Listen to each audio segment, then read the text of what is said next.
Hi, I'm Frey. I'm a realtor and senior real estate specialist based in Silicon Valley. And for years now, I've focused my entire practice on helping older Bay Area homeowners and their families navigate what I call the biggest conversation nobody wants to start.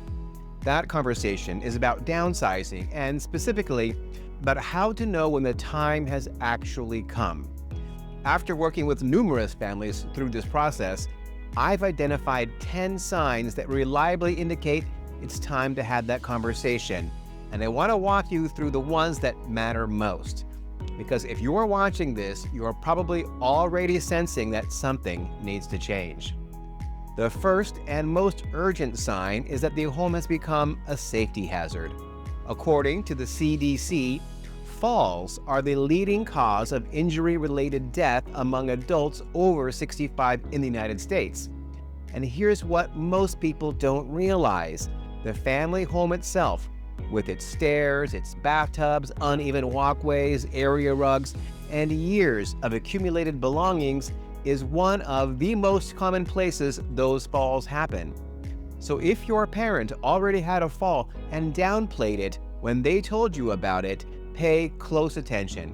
That minimization is actually one of the most telling signals I see in my work.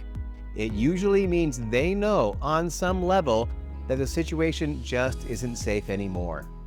The second sign is deferred home maintenance. When you can see weeds growing from the gutters, the roof is getting mossy and degranulated, and the yard that used to be a source of pride has become an experiment in urban rewilding, that's not a character flaw. It's a capacity issue. The house has simply become more than your parent can manage.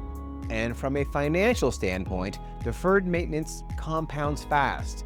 Every year it goes unaddressed could mean tens of thousands of dollars less at sale time, which comes directly out of your parents' equity. The third sign is increasing social isolation, and this one is really dangerous too. Research from the National Association on Aging has linked chronic loneliness in older adults to cognitive decline, depression, cardiovascular disease, and significantly increased mortality risk. If your parents' social world has quietly shrunk, if friends have moved or passed away, if they're spending entire days without meaningful human connection, that's a sign the current living situation may no longer be serving them. I hear the same thing from clients over and over after they move into a community built for older adults. I didn't realize how lonely I'd become. The fourth sign is caregiver burnout in the family. According to the Family Caregiver Alliance, a significant percentage of family caregivers report serious physical and emotional health consequences from their caregiving role. If one family member, and it's usually one sibling, typically a daughter, is spending 15 or 20 hours a week on errands, appointments, and coordination, that arrangement has exceeded its natural capacity. And that burnout doesn't just affect the caregiver, it affects the quality of the care your parent receives too.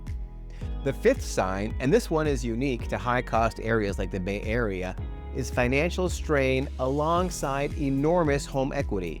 I regularly work with longtime homeowners sitting on $1, $2, even $3 million in real estate equity while struggling month to month on a fixed income. All their wealth is tied up in the house. It's dead capital doing nothing for them. A downsizing sale can completely transform the financial picture overnight. And I found that when parents actually see the real numbers from a downsizing financials strategy session, the conversation shifts from giving something up to unlocking something extraordinary. And the last one I want to highlight is what I call the quiet signal, when your parent starts hinting at it themselves.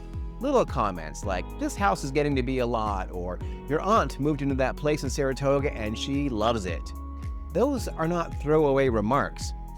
In my experience, those are invitations to have a deeper conversation that's been building for a long time and just needed permission to surface. When you hear those hints, don't let them slide by. Ask a gentle follow-up. You might be surprised what opens up. Here's my rule of thumb, and this comes from years of watching families go through this.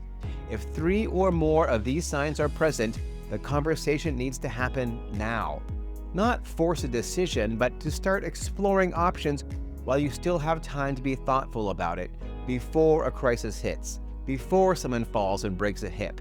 Because the families who act early get choices. The families who wait until a crisis forces their hand get whatever's left. If any of this resonates, I'm always happy to talk it through.